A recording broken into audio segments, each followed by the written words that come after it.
Hello guys, स्वागत है आप सभी का एक नए वीडियो में।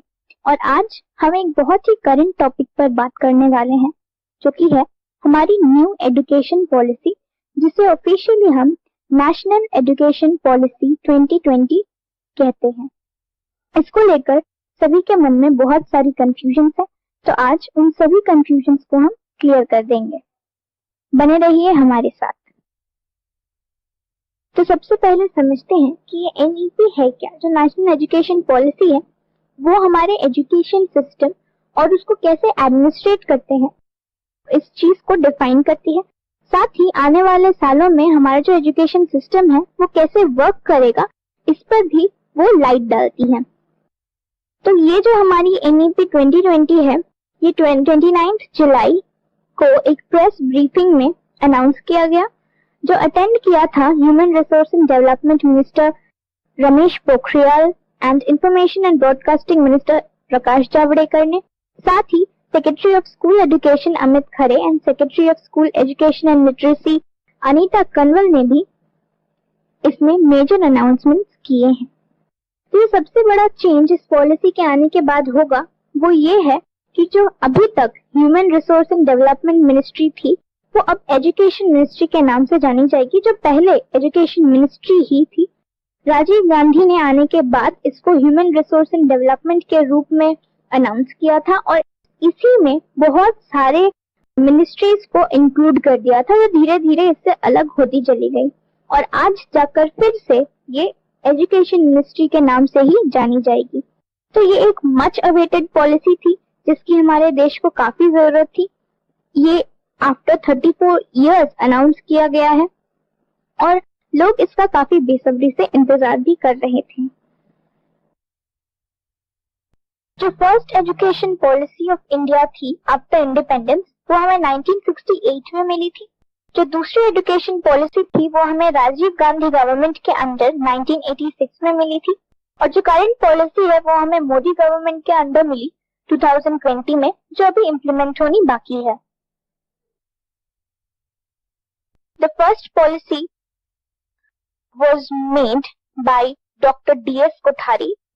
हमारी इंडिपेंडेंस के बाद हमें 1964 में इसकी जरूरत महसूस हुई और तब एक 17 मेंबर कमीशन बैठाया गया डॉक्टर डी.एस. कोठारी के अंडर में, who drafted a bill national coordinated policy on education, जो इम्प्लीमेंट हुआ 1968 में। करें हमारी सेकेंड पॉलिसी की, तो हमारी सेकंड पॉलिसी हमें राजीव गांधी गवर्नमेंट के अंडर मिली 25 सितंबर 1985 में।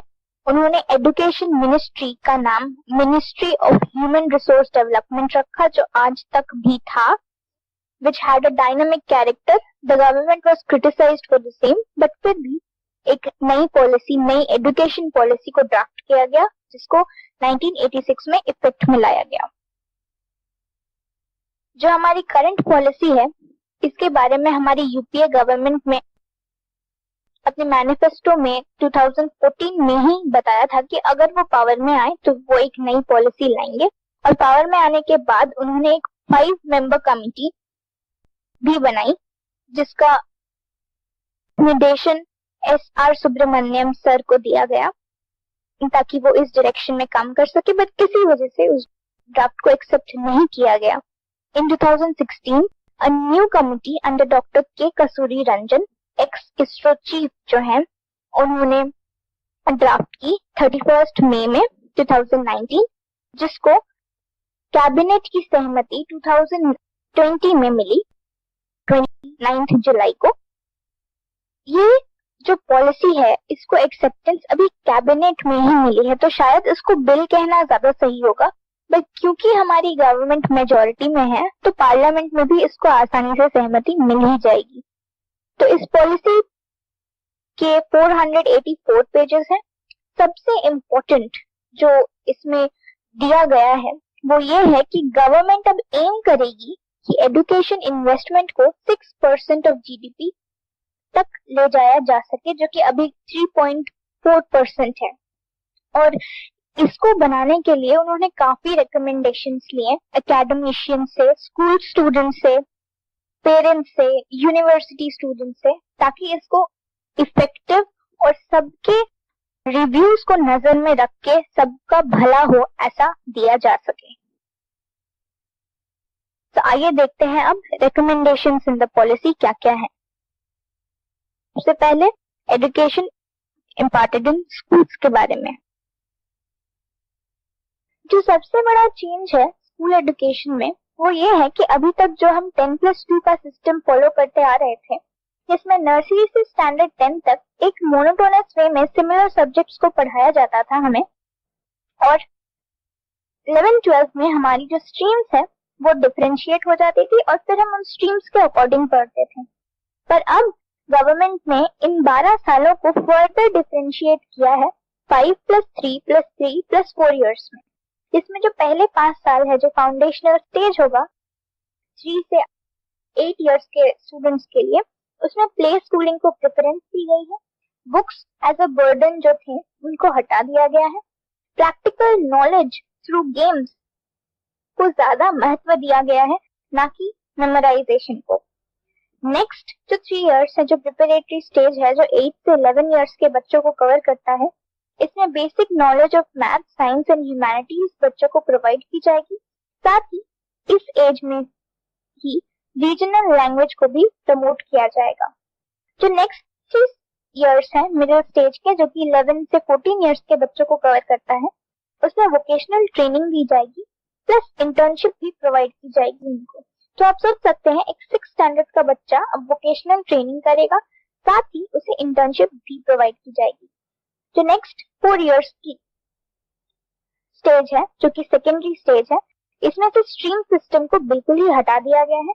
साथ ही एक पूल ऑफ लैंग्वेजेस प्रोवाइड की जाएगी, जिसमें से बच्चे अपने इंटरेस्ट से अपना लैंग्वेज चूज कर सकते हैं, अपना सब्जेक्ट भी चूज कर सकते हैं। एनालिटिकल एबिलिटी को प्रेफरेंस दिया गया है और साथ ही सेमेस्टर सिस्टम को इंक्लूड किया गया है। बात करें अगर प्रिपरेटरी स्टेज की, तो preparatory stage covers 8 to 11 years, that is standard 3 to standard 5। इसमें बेसिक मैथ्स, साइंस और ह्यूमैनिटीज को इंट्रोड्यूस्ड किया जाएगा। इंग्लिश अब मैंडेटरी नहीं है, जो कि आज तक मैंडेटरी थी। Interaction and learning through regional language और मदर टंग, तो इसमें रीजनल लैंग्वेज और मदर टंग को बढ़ावा दिया गया है और इंटरैक्शन और लर्निंग के प्रोसेस को इसी लैंग्वेज में करने को कहा गया है। Discovery based multi level flexible styles of learning, ये बेसिकली एक्सपेरिमेंट बेस्ड होंगी। मेमोराइजेशन के ऊपर फिर से बिल्कुल जोर नहीं दिया गया है। Aim to make foundational literacy and numeracy available to all elementary level students by 2025। तो ये एम किया जा रहा है कि जो फाउंडेशनल लिटरेसी एंड न्यूमरेसी है, जो इस स्टेज में पढ़ाई जाएगी बेसिक, वो सारे एलिमेंट्री स्टूडेंट्स को अवेलेबल कराई जाए 2025 तक। फाउंडेशनल स्टेज के बारे में थोड़ा और देखें तो हम देख सकते हैं कि फाउंडेशनल स्टेज के जो 5 साल हैं उनको फर्दर एकेडमिक ईयर्स में डिवाइड किया गया है 3+2, जिसमें 3 years of pre primary studies होगा और followed by 2 years of standard 1 and 2। इसमें play based and activity based learning होगी, as 85% of the cumulative brain develops by the age of 6 years. तो बच्चे का दिमाग 85% तक डेवलप हो जाता है 6 साल तक, तो इसको काफी एक एसेंशियल एज बोल सकते हैं हम एजुकेशन के तरफ से। आंगनवाड़ी को फर्निश और एनहांस किया जाएगा, साथ ही उसमें ट्रेन्ड टीचर्स को रिक्रूट किया जाएगा। Standalone pre schools will be established with required standards, और early childhood care and education को एक बहुत ही बड़ा महत्व दिया जाएगा आरटीई में, राइट टू एजुकेशन में। जो मिडिल स्टेज है, जो कि कवर करता है स्टैंडर्ड 6 से स्टैंडर्ड 8 के स्टूडेंट्स के लिए, सबसे पहला रिफॉर्म ये है कि रिडक्शन ऑफ करिकुलम होगा, ताकि बच्चे जितना भी पढ़ें उसको अच्छी तरह से समझ सके। Enhance content for essential learning. Next है interactive and experiment based learning. So उनको बातचीत और एक्सपेरिमेंट के थ्रू पढ़ाया और समझाया जाएगा। Flexibility to choose subject from pools including vocations. तो अब स्टैंडर्ड 6 से ही वो अपने इंटरेस्ट के सब्जेक्ट्स को चूज करके पढ़ पाएंगे और साथ ही वोकेशंस को भी उनके करिकुलम में इंक्लूड किया जाएगा। मल्टीलिंग्विज्म यहाँ भी प्रमोट होगा, रीजनल लैंग्वेज और लोकल लैंग्वेज को प्रेफरेंस दी जाएगी। School education will develop scientific temper, aesthetic sense, communication, ethical reasoning, digital literacy, knowledge of India, knowledge of critical issues facing the community and the world. So, एक academic level के पढ़ाई के साथ ही ये सब development भी उनको दिया जाएगा, एक मॉरल सेंस उनको प्रोवाइड की जाएगी और साथ ही जो बढ़ता डेवलपमेंट है उसके साथ कैसे आगे बढ़े इसका भी नॉलेज बहुत ही नेसेंट स्टेज से उनके अंदर लाने के लिए ये सारी कोशिशें की जाएंगी। Sports and wellness as essential part, sports और वेलनेस को इंक्लूड किया जाएगा और vocational exposure and skills followed by internship भी प्रोवाइड की जाएगी। एक बहुत ही स्किल के तरफ, स्किल लर्निंग के तरफ एक बहुत ही बड़ा कदम है ये। सेकेंडरी स्टेज की अगर हम बात करें जो कवर करता है स्टैंडर्ड 9 to 12 के बच्चों को, उसको अब 8 सेमेस्टर्स में डिवाइड किया जाएगा जो कि इक्विवेलेंट है 2 एग्जाम्स पर ईयर में। अब जो स्ट्रीम सिस्टम था उसको बिल्कुल ही हटा दिया जाएगा, बच्चे सिर्फ अपनी इंटरेस्ट के सब्जेक्ट्स को पढ़ेंगे। बोर्ड एग्जाम्स होंगे स्टैंडर्ड 10 और 12 में जैसे अभी होते हैं, पर वो बहुत इजी होंगे।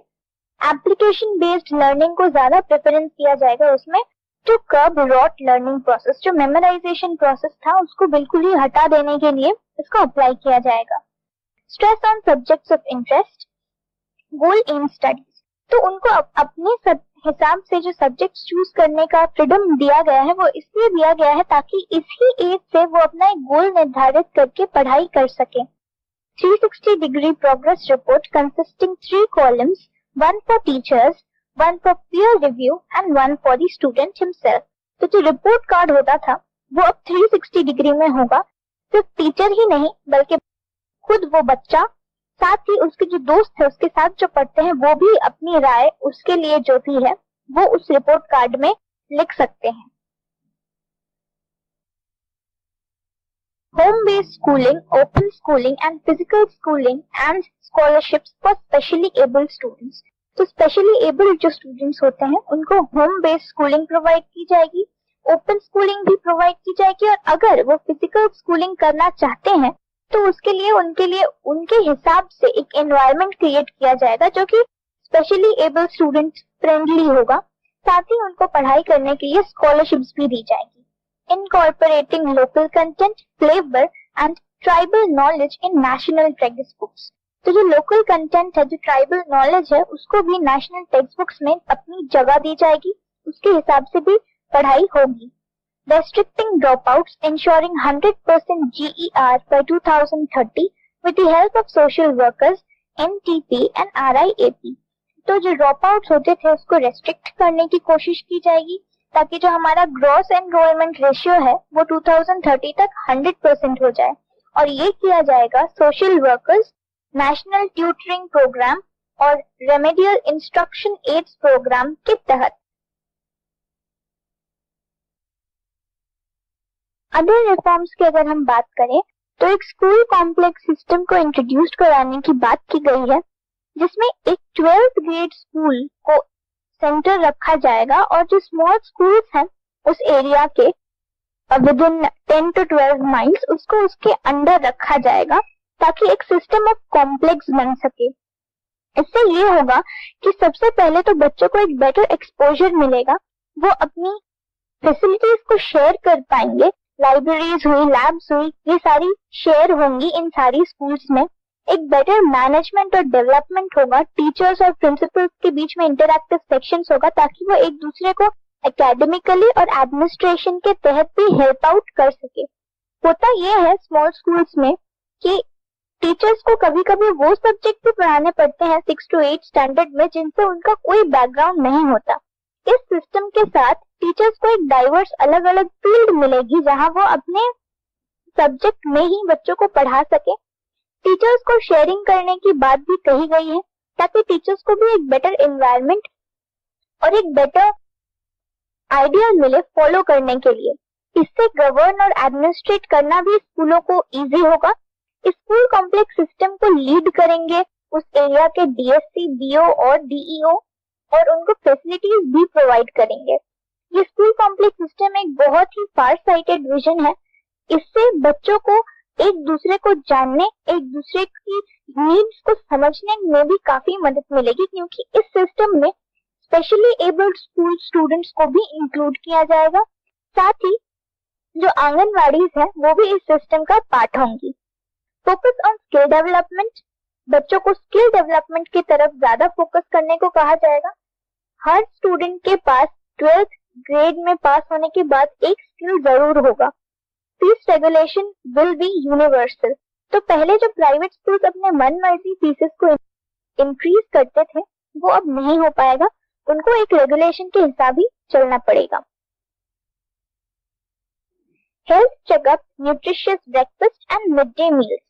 तो पहले जो सिर्फ मिड डे मील्स होता था, अब उन्हें एक न्यूट्रिशियस ब्रेकफास्ट भी मिलेगा स्कूल में। साथ ही रेगुलर हेल्थ चेकअप कैंप भी इनिशिएट किए गए हैं। Private schools won't be allowed to continue to use the term public in their names. Only जो गवर्नमेंट स्कूल्स होंगी या गवर्नमेंट एडेड स्कूल्स होंगी वही अपने नाम में पब्लिक यूज कर सकते हैं। Centralised and Unicode system of schooling. अब जो स्कूलिंग सिस्टम होगा वो बहुत ही सेंट्रलाइज्ड और यूनिकोड होगा। पहले क्या होता था कि एक स्टेट में सपोज स्टैंडर्ड 3 का एक बच्चा कुछ और पढ़ता था और दूसरे स्टेट में स्टैंडर्ड 3 के बच्चे कुछ और पढ़ते थे। अब जो है हर लेवल में पूरे कंट्री में सेम सिलेबस होगा, ताकि बच्चे एक ही सिलेबस से पढ़ाई कर सके हर लेवल पर। कोई भी मोर फैसिलिटेटेड स्कूल या फिर लेस फैसिलिटेटेड स्कूल ऐसा नहीं होगा, सारे स्कूल्स को सेम लेवल पर रखा गया है। Reintegrating dropouts and ensuring universal access to school. तो इन जो ड्रॉपआउट्स है उनको फिर से सिस्टम में वापस लाने की कोशिश की जाएगी ताकि सबको एजुकेशन मिल सके। Technology to be used as an essential asset to universalise education and make it administration efficient. तो टेक्नोलॉजी को ना ही सिर्फ एजुकेशन सिस्टम बच्चों को पढ़ाने के लिए बल्कि स्कूल के एडमिनिस्ट्रेशन सिस्टम में भी एक अहम भूमिका निभाने के लिए लागू किया जाएगा, ताकि एफिशिएंट चेकिंग हो सके और साथ ही स्कूल अपना मैनेजमेंट और डेवलपमेंट एक बेटर वे में कर सके। इन सारी चीजों को अचीव करने के लिए कुछ बॉडीज भी इनिशिएट की जाएंगी। सबसे पहले है Parakh, performance assessment review and analysis of knowledge for holistic development, जो कि एक स्टैंडर्ड सेटिंग बॉडी होगी for all recognised school boards. Next है NHERA, National Higher Education Regulatory Authority, a regulating body for higher education and also professional education. Next है राष्ट्रीय शिक्षा आयोग और National Education Commission as the apex body of education headed by the PM. उसकी ही एक सब body है राज्य शिक्षा आयोग, जो कि स्टेट की रेगुलेटरी बॉडी होगी। A shift in the powers of education system has been observed, which has earlier been mostly under bureaucrats, now would be shifted to academicians and will be the advisory body or examination regulatory body. तो पहले जो bureaucrats के अंदर था education system, चाहे वो UGC हो या फिर स्टेट बोर्ड्स हो, अब उनको एकेडमिशियंस की तरफ शिफ्ट किया जाएगा। जो एकेडमिकली पावरफुल पीपल है, का एकेडमिक स्किल ज्यादा है, उनको इस बॉडी को रेगुलेट करने में ज्यादा हिस्सेदारी दी जाएगी। अब बढ़ते हैं यूनिवर्सिटी एजुकेशन रिफॉर्म्स की तरफ। तो हायर एजुकेशन के लिए जो NEP ने मेजर रिकमेंड्स दिए हैं, वो सबसे पहला ये है कि UGC और AICTE को रिप्लेस किया जाएगा हायर एजुकेशन कमीशन के साथ। तो अब हायर एजुकेशन कमीशन एक सिंगल बॉडी होगी जो UGC और AICTE दोनों का काम अपने अंडर लेगी और इन बॉडीज को सिस्टम से हटा दिया जाएगा। Opening up Indian higher education to foreign players. तो अब इंडियन एजुकेशन सिस्टम को यूनिवर्सल प्लेयर्स के लिए, फॉरेन प्लेयर्स के लिए ओपन किया जाएगा। ऐसा कहा जा रहा है कि 100 कॉलेजेस जो फॉरेन कॉलेजेस हैं, फॉरेन यूनिवर्सिटीज हैं रादर, उनको इंडिया में अपनी ब्रांचेस खोलने के लिए कहा गया है। reintroduction of the 4-year multidisciplinary bachelor's program with exit options, इसको हम लोग नेक्स्ट स्लाइड में ज्यादा अच्छे से देखेंगे. Flexibility to institutions to offer different designs for master's programs. तो इंस्टीट्यूशंस ये डिसाइड करेंगे कि वो किस टाइप का मास्टर्स प्रोग्राम अपने स्टूडेंट्स को प्रोवाइड कराना चाहती हैं. ये फ्लेक्सिबिलिटी इंस्टीट्यूशंस को दी जाएगी. Discontinuation of the MPhil program, this is a very dynamic change. तो अब एमफिल प्रोग्राम को बिल्कुल ही हटा दिया गया है. तो अब आप मास्टर्स के बाद डायरेक्ट पीएचडी कर सकते हैं, एमफिल करने की कोई जरूरत नहीं है. Setting up of the national research foundation, इसको भी हम लोग बाद में बेहतर ढंग से समझेंगे. Multidisciplinary approach in colleges too, अब कॉलेजेस में भी स्टूडेंट्स अपने हिसाब से diverse courses, diverse subjects choose कर सकते हैं, अलग अलग दिशा में जा सकते हैं. Common aptitude test by national testing agency for entrance in colleges. तो अब जो कॉलेजेस की एंट्रेंस एग्जाम होती थी प्राइवेट कॉलेजेस की अलग अलग, वो अब सिंगल कॉमन एप्टीट्यूड टेस्ट होगा सारे कोर्सेज के लिए, मेडिकल और लॉ कॉलेजेस को छोड़कर, क्योंकि उनका अलग एडमिनिस्ट्रेशन सिस्टम होता है. और ये जो कॉमन एप्टीट्यूड टेस्ट है ये नेशनल टेस्टिंग एजेंसी द्वारा ली जाएगी. इससे ये होगा कि स्टूडेंट्स एक सिंगल एग्जाम देकर किसी भी कॉलेज में जा सकते हैं, उनको कॉलेज अलॉट की जाएंगे और वो अपने सहजता के अनुरूप कोई भी कॉलेज चूज कर सकते हैं.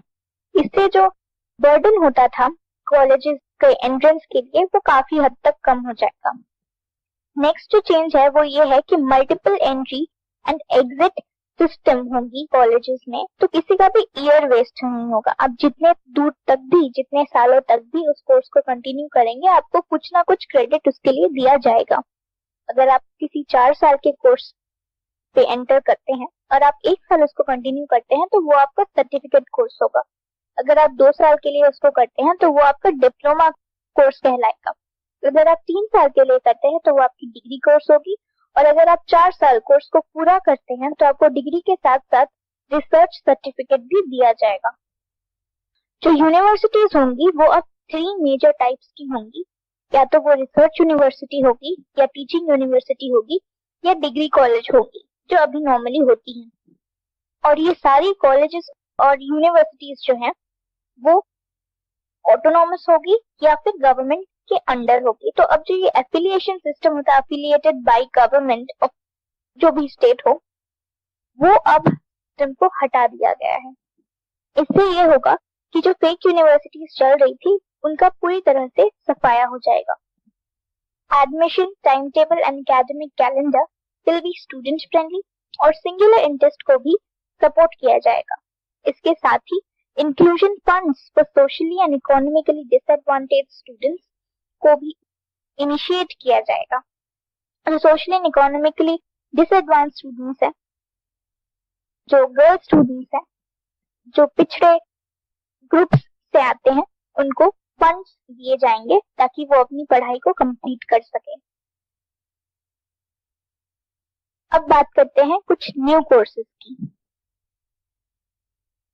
बात करें अगर न्यू कोर्सेज की, तो एक 4-year integrated bachelors plus BEd degree को इनिशिएट किया जाएगा.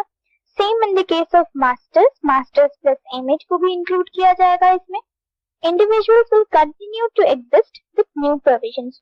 तो जो पहले इंडिविजुअल कोर्सेज थी, जो इंडिविजुअल बैचलर्स डिग्री थी और जो 2 साल की इंडिविजुअल बीएड डिग्री थी, वो भी रहेंगे. बट ये कुछ इंटीग्रेटेड कोर्सेज हैं जो नए सिरे से इंक्लूड की गई हैं. Courses on tribal traditions will be introduced. IITs to include humanities as a choice. अब IIT में भी humanities को as a choice रखा जाएगा. काफी सारी IITs में humanities already as a choice exist करती हैं. Professional studies to be an integral part. अब professional studies को भी include किया जाएगा as an integral part के तहत. और liberal education of arts fostering both creative and analytical minds of the students. ये एक नया कोर्स है जो इंक्लूड किया जाएगा, लिबरल एजुकेशन ऑफ आर्ट्स. तो कोर्सेज ऑफ बीएलए और BLE will be introduced. Aptitude test plus curriculum will decide the final result. तो पहले जो सिर्फ करिकुलम बेस्ड एग्जाम्स होते थे, अब उसके साथ एक एप्टीट्यूड टेस्ट भी इनिशिएट किया गया है और दोनों का एवरेज मिलाकर अब फाइनल रिजल्ट डिसाइड होगा। तो अगर आपके करिकुलम में मार्क्स कम आते हैं और आपका एप्टीट्यूड टेस्ट में मार्क्स ज्यादा आते हैं, तो दोनों का एवरेज जब लिया जाएगा तो नेचुरली आपका जो रिजल्ट है वो इंक्रीज कर जाएगा। Result in the form of credits stored in DigiLockers in the Academic Bank of Credits। तो अब एक एकेडमिक बैंक ऑफ क्रेडिट को बनाया जाएगा जिसमें हर इंडिविजुअल का अपना एक डिजिटल लॉकर होगा, जहां पर उसके सारे कोर्सेज के जो क्रेडिट पॉइंट्स होंगे उनको स्टोर किया जाएगा। तो अब आपके सारे कोर्सेज में आपको क्रेडिट पॉइंट्स दिए जाएंगे और उन सारे क्रेडिट पॉइंट्स को आप अपने इंडिविजुअल डिजिटल लॉकर में स्टोर कर पाएंगे। तो अब एक छोटा कोर्स भी अगर आप करते हैं तो उसके भी क्रेडिट्स जो होंगे वो आपके डिजिटल लॉकर में स्टोर हो जाएंगे। और अगर आप किसी इंटरव्यू में जाते हैं तो आपका इंटरव्यूअर डायरेक्टली आपके डिजिटल लॉकर के जो क्रेडिट्स है उसको एनालाइज करके आपको रिक्रूट कर सकता है। Special emphasis on online and digital learning courses. तो डिजिटल लर्निंग कोर्सेज को इस पॉलिसी में एक स्पेशल एम्फेसिस दिया गया है ताकि अब इंट्रा स्टेट लर्निंग को बढ़ावा दिया जा सके। हर स्टेट अपने कोर्सेज को अलग अलग स्टेट्स में सेल कर सके। National research foundation. तो ये जो नेशनल रिसर्च फाउंडेशन बनाया गया है ये एक बहुत ही फार साइटेड इनिशिएटिव है। यूरोपियन नेशन के पॉलिसी ब्रीफ में ये देखा गया है कि रिसर्च एंड डेवलपमेंट में 0.2% के इन्वेस्टमेंट से जीडीपी 1.1% ग्रो करता है।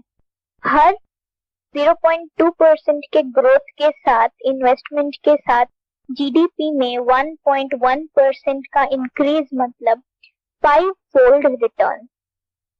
तो आइए देखते हैं कि ये जो फाउंडेशन इनिशिएट किया गया है ये वर्क कैसे करेगा।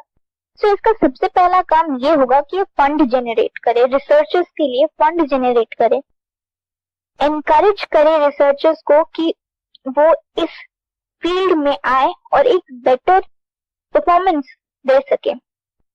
Hiring excellent young research students and faculty and strengthening and recognizing existing high quality programs at such institutions।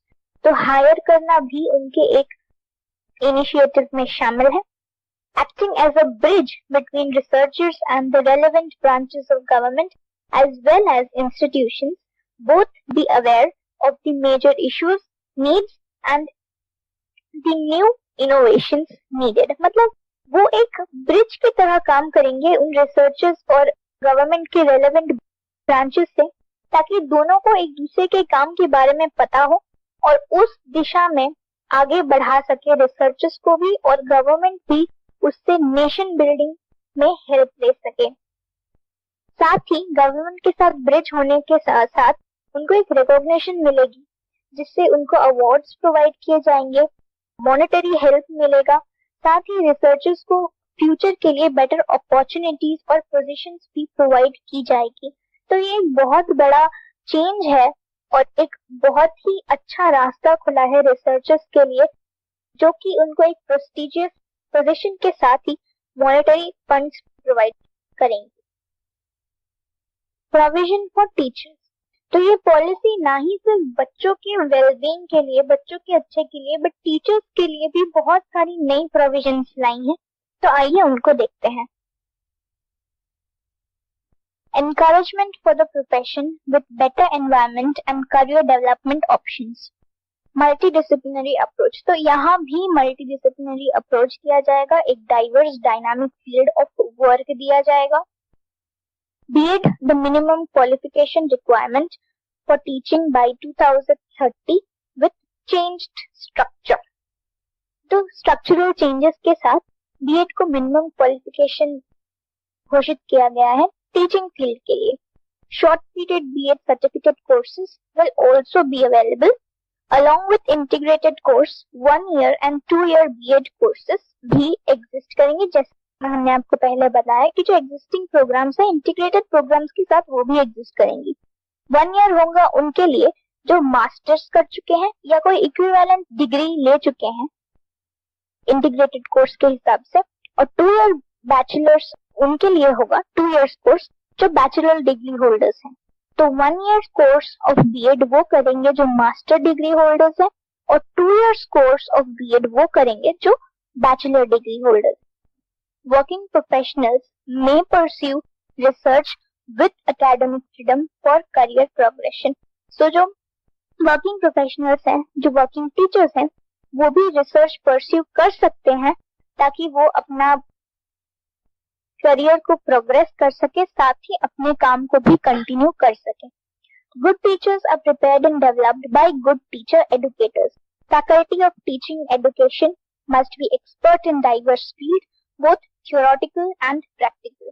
तो अब जो पहले सिस्टम था कि जो एडुकेटिंग फैकल्टी है उनको या तो नेट क्वालिफाई करना है या पीएचडी करना है, वो अब हटाया गया है। PhD will not be mandatory, but हाँ प्रेफरेंस उनको दिया जाएगा जो डाइवर्स फील्ड्स में एक्सपर्ट्स हो, साथ ही उनको थ्योरेटिकल और प्रैक्टिकल नॉलेज भी हो। Provisions for hired teachers, putting faculty back into the heart of the system. तो टीचर्स को बेसिकली फिर से as the core of system recruit करने की कोशिश की है इस पॉलिसी ने। Merit based scholarships in rural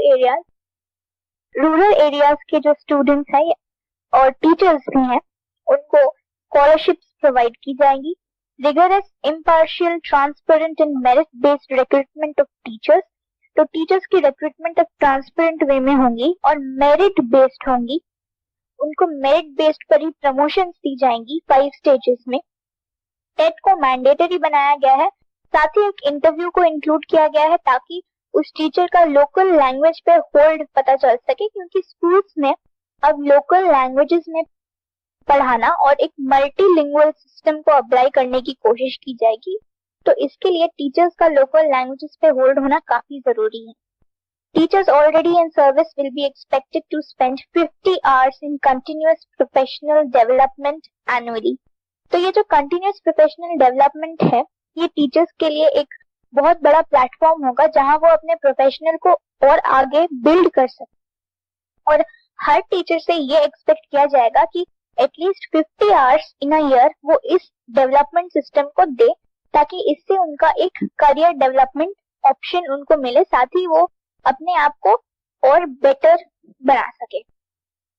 teachers transfers will be halted and will be done only in very special circumstances। तो अभी हम देखते थे गवर्नमेंट टीचर्स का ट्रांसफर्स होते थे, पर अब इन ट्रांसफर्स को बंद कर दिया जाएगा। ये तभी सिर्फ होगा जब बहुत ही स्पेशल सर्कमस्टांस हो। To restore integrity of the system, stringent action will be taken on the standalone TEIs। तो ये TEIs है, टीचर एजुकेशन इंस्टीट्यूट्स, जो प्राइवेट हैं, स्टैंड अलोन हैं, उन पे स्ट्रिंजेंट एक्शन लिया जाएगा ताकि जो इंटीग्रिटी है, जो प्योरिटी है इस पूरे टीचर एजुकेशन सिस्टम की, उसको रिस्टोर किया जा सके। इसके लिए 2 बॉडीज सेटअप की जाएंगी। Common national professional standard for teachers which will be finalised by 2022 and will be reviewed every 10 years। तो ये एक standard setting body for teachers education होगी।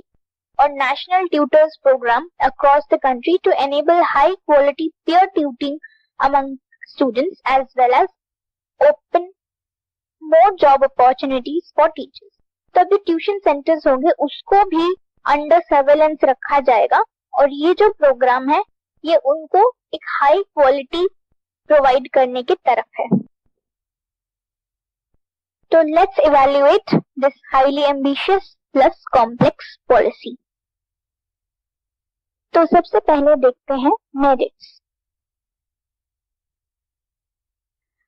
So the merits include curbing of rote learning and memorization pattern। के बदले application based knowledge को ज्यादा महत्व दिया जाएगा। होलिस्टिक डेवलपमेंट अप्रोच, ताकि बच्चे का ऑल ओवर डेवलपमेंट हो सके। Every student has innate talents which must be discovered, nurtured, fostered and developed. तो हर स्टूडेंट का जो इनेट टैलेंट है उसको ज्यादा महत्व दिया जाएगा, ना कि उसको जबरदस्ती पढ़ाई की तरफ ढकेला जाएगा, जो कि अभी तक होता था। Discrimination within classrooms will come to an end. क्योंकि हर स्टूडेंट के टैलेंट को ज्यादा महत्व दिया जाएगा, तो हर स्टूडेंट किसी ना किसी फील्ड में अपना एक बेटर परफॉर्मेंस दे पाएगा, और जो डिस्क्रिमिनेशन होता था क्लास में एकेडमिक वे में, वो अब बहुत हद तक खत्म हो जाएगा. Focus on skill development to be self reliant. अब स्किल डेवलपमेंट जो है वो एक वेरी एसेंशियल पार्ट होगा स्टडीज का. स्टैंडर्ड 6 से ही उसको अगर वोकेशनल ट्रेनिंग दी जाएगी तो 12 तक आते आते ही will be very self reliant to take up any job.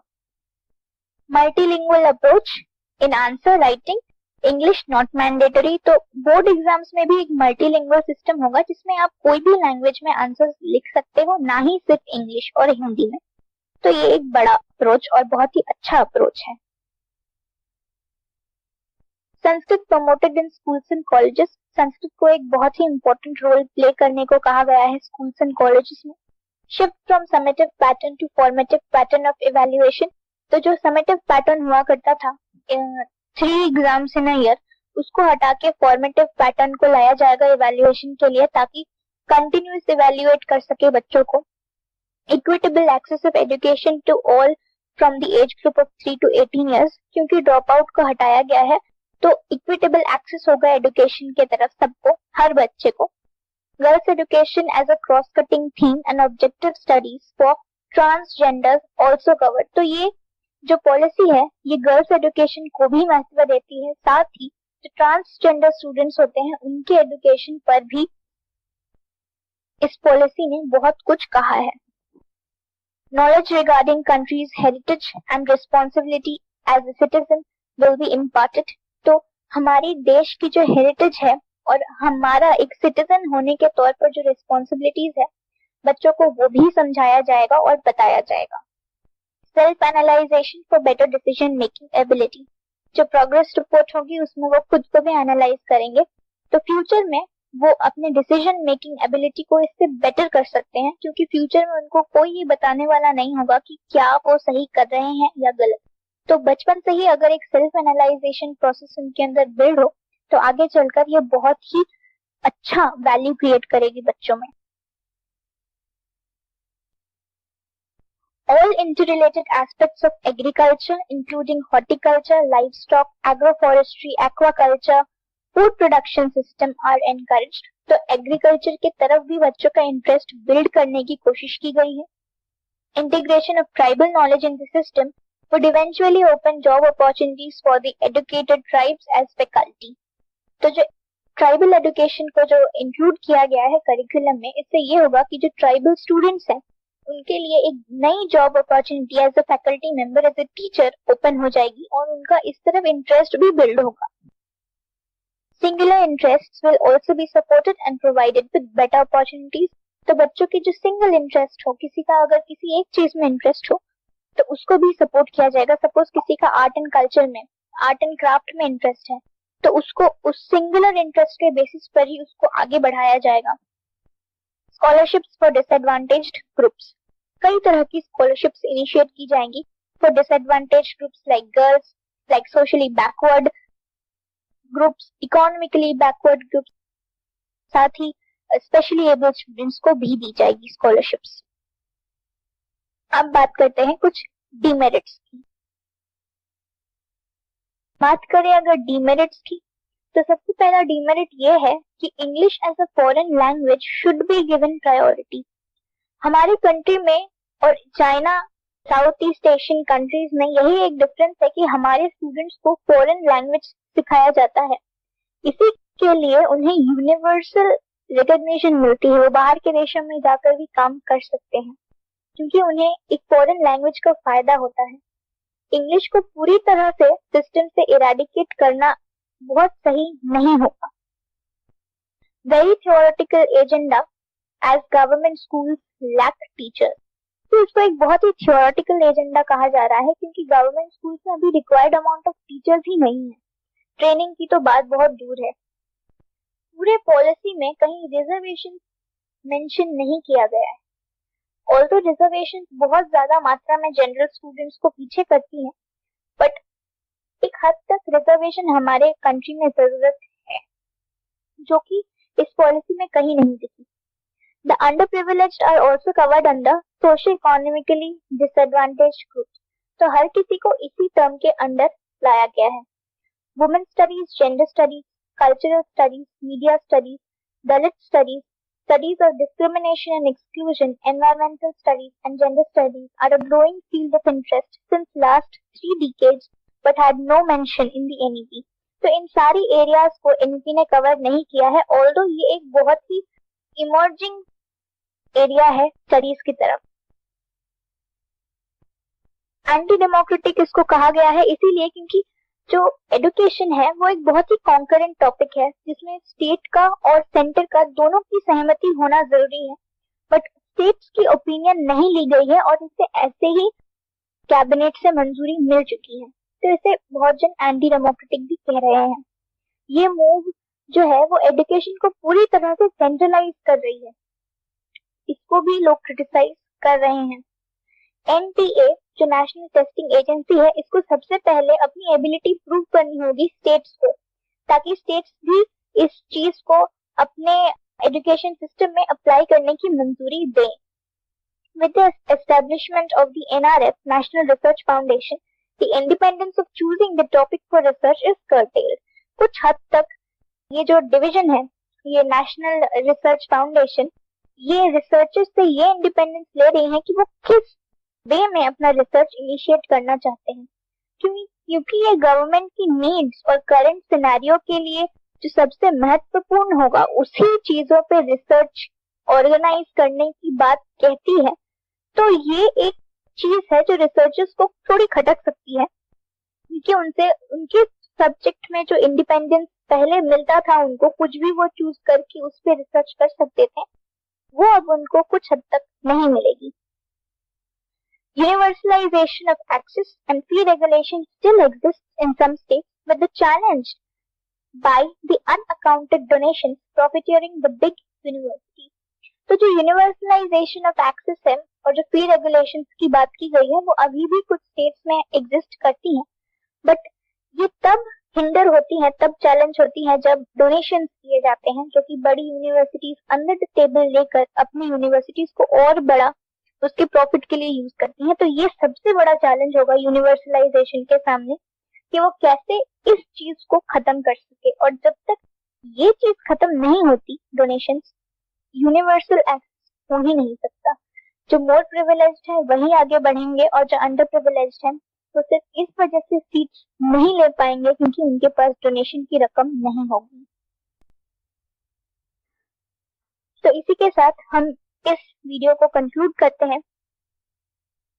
यही कहना चाहेंगे कि ये एक बहुत ही बड़ी एम्बिशियस डॉक्यूमेंट है और बहुत ही revolutionary चेंजेस को एड्रेस करती है, which not only opened many doorways for the students but had also kept in mind the need of teachers. Teachers को भी इसमें मद्देनजर रखते हुए इस पॉलिसी को लाया है, which was much needed as per the present scenario, but it has its own setbacks too, which we hope will certainly be taken under observation, followed by required actions.